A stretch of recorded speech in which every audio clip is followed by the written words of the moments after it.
Sean Diddy Combs' federal trial continues, and on May 20, the court heard testimony from a male escort involved in the rapper's alleged sexual gatherings, known as freak-offs.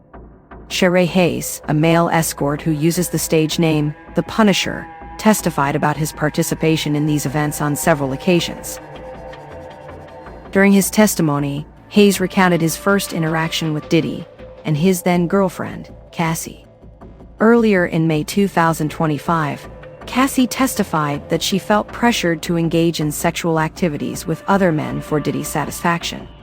Hayes shared that he was instructed to meet Cassie at a room in Trump Tower in New York City in 2012 and was asked to create an enticing scene involving baby oil.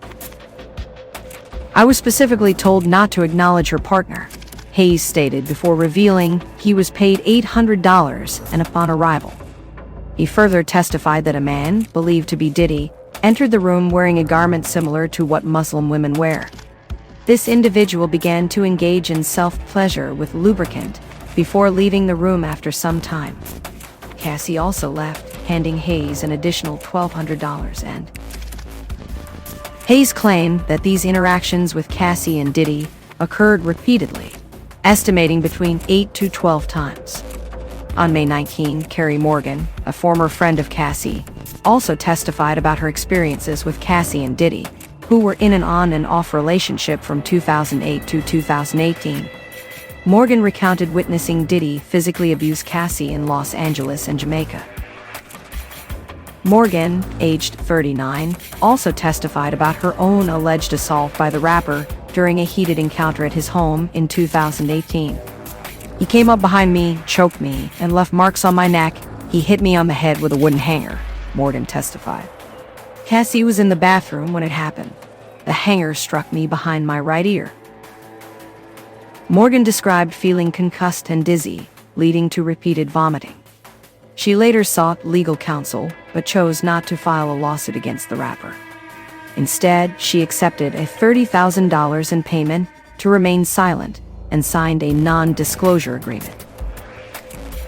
When Cassie took the stand to testify about her experiences with Diddy, she recounted the first time he expressed interest in watching her engage in sexual activities with another man.